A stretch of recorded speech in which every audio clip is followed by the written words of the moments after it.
And let's get straight down to business. Today, it's all about crypto on Startup Central. We promise you we have an action-packed show lined up for you.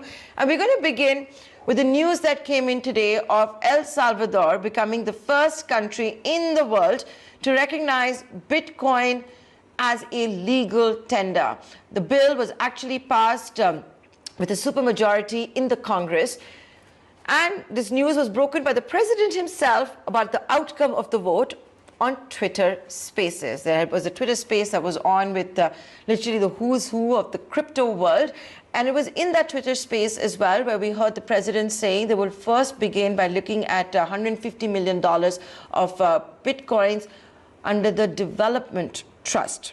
So that was one big development. And that has led to the Bitcoin also rebounding. We had seen cryptos yesterday, go down by 10 to 15%. So while the Bitcoin is rebounding based on this outcome,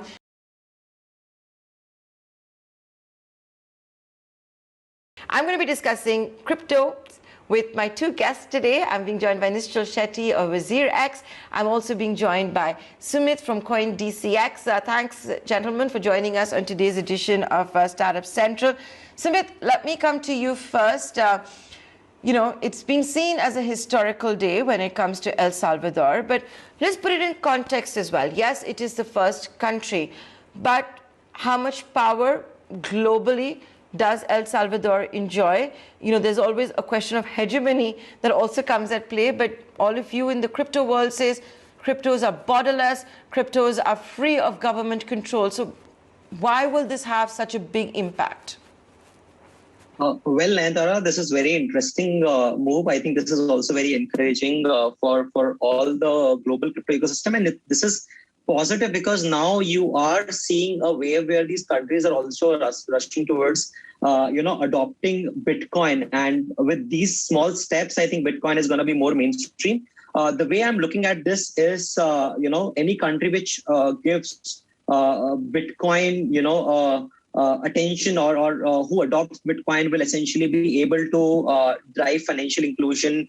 In fact, there was some news I was reading that any crypto entrepreneur who wants to get permanent residency in El Salvador, right, they will have get access to that very easily. So, I mean, this is a way to attract capital. This is a way to attract investment and also innovation and also the overall economic development of the country. I think this is just one of the many countries, the first one as of now, but I think many other countries will join the forces and they will also start making Bitcoin mainstream.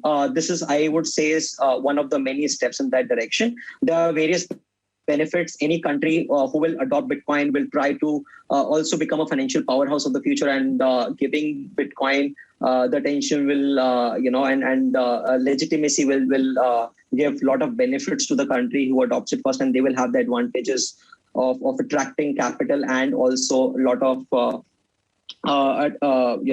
attention from the crypto entrepreneurs globally.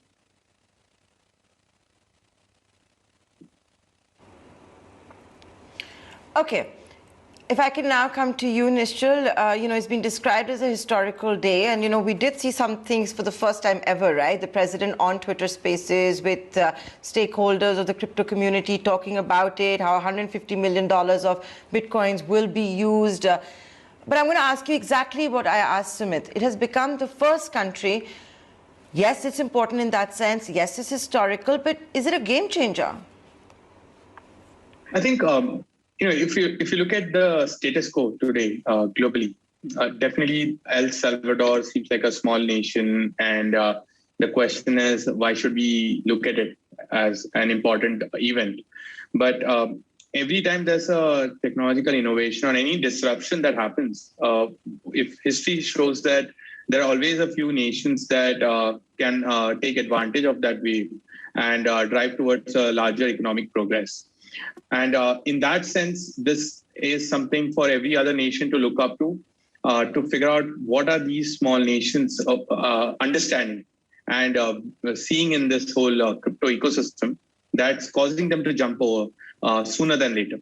And I think the other important aspect is until now, like it's happening in phases. The first phase was where retail investors came in, and a lot of those on the sidelines were like, it's only retail. And then you saw 2020 and 2021 to a large extent, institutional players coming in. And people were a little more confident about this whole sector. And now what you're seeing is probably the start of nations or sovereign coming in, which sort of completes the cycle of who are going to be the major participants in this whole economic activity that is happening in the crypto ecosystem. So that way, this can be seen as one of those, the moment for other nations to take notice and jump in. This has happened with the institutional players. We've seen one or two companies first initially started. It took a while, and then you started hearing of larger companies like Tesla buying $1.5 billion worth of Bitcoin. So this might be one of those moments, which is probably a catalyst for other nations, large and small, to look at Bitcoin as a serious asset class, and maybe even bring in more regulation, which will probably foster this sector. The other important aspect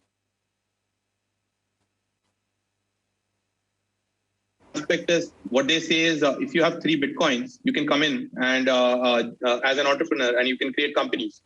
Now, to a regular entrepreneur, this might never have been a country they would have thought of. But now, because there is crypto and there is this opportunity, I'm sure a lot of entrepreneurs around the world would be now attracted towards El Salvador, and thus helping them probably create a Silicon Valley kind of a environment there. So I think net, it's a gain for them. And it's also a great thing for this whole crypto ecosystem, because we are going to now see a country experiment. Until now, we saw retailers experimenting, institutional players experimenting. Now let's see what country experiments lead to. Can they probably rapidly grow their GDP? Can they rapidly attract the best talent in the world? I think the next 12 to 18 months will be really interesting to watch out for.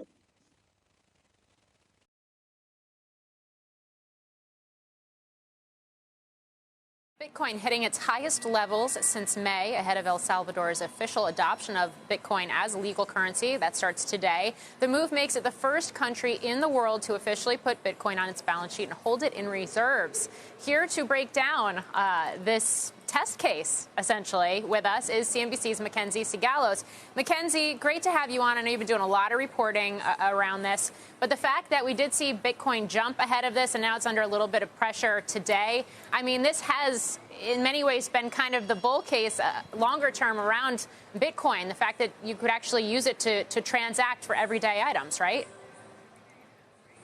Right, and I think that that's one of the major things that people are looking for today on the ground in El Salvador. You know, citizens can now, from today, technically use Bitcoin to buy virtually anything. So we're talking a cup of coffee, a haircut. They can also pay their taxes in Bitcoin. And that's why you did see this price run up in the last few weeks. Like Bitcoin's price was touching highs that it hadn't seen since May. And then yesterday, the government announced that it was adding almost $21 million worth of Bitcoin to its balance sheet. And that's where you saw this huge bump up in the price. And yes, it has come off of those highs, but I think people are watching to see how rollout goes. And we're starting to see that. You know, from midnight, I was on the phone with people who were on the ground in San Salvador, and they were actively downloading the wallet that the government has offered to all citizens. So it's been really interesting to see it all happen in real time. I realize we're essentially only hours into this rollout, but do we know from a technical standpoint how those downloads are going right now? And I ask that given the fact that, only about a third of Salvadorans actually use the internet? Right. And you know, that stat has been called into question just because it's referring more to these wired lines, your fiber optics, but almost everybody has a cell phone in hand, and that's really the level of connectivity that you need to be a part of this Bitcoin economy. And in terms of how successful the rollout has been so far, so, I mean, was this a flip that switched at midnight? No, it wasn't. But, you know, people were actively communicating with one another. The president was helping to troubleshoot IT issues. And so at around 2 a.m., that's when we first saw the wallet go live. And it's something called the Chivo wallet, which is Salvadoran slang for cool. And so the government is really pushing people to become a part of this economy. And the way that they're doing that is by saying that everyone who signs up for this wallet gets $30. And I mean, that's no small sum in a country where, the average minimum wage is $365. And so from 2 a.m., it hasn't been a totally smooth rollout, but we have seen successful downloads. We have seen people receiving that $30 into their wallet. Mackenzie, from people who are, intently watching this from the kind of Bitcoin camp, let's say, the people who really believe in it, what would represent success, either in terms of volume of transactions or, just the adoption or displacement of other types of payments? What are our benchmark indicators? I mean, you said a few of them there. I mean, I think mainstream adoption. I think that one side of this, going beyond using Bitcoin as a currency, as a form of, exchanging value, people see it as a way to help Salvadorans save money. And, it's a largely unbanked population. And so this gives them a way to build this culture around saving money. And I think that that's one thing that a lot of crypto insiders Bitcoin insiders, because this is really a Bitcoin project. And what Bitcoin insiders have spoken to me about is that they're excited about moving people from this government wallet, which is custodial, to their own wallet where they hold the private key and they have 100% ownership over their wealth. And that's something that a lot of these people haven't experienced before. And I think that that's what they're most excited about. Mackenzie, El Salvador has been looked at as a test case for a while. Are people talking about which country might be next? Panama was watching, but I think that a lot of countries are keeping an eye on how things play out in El Salvador.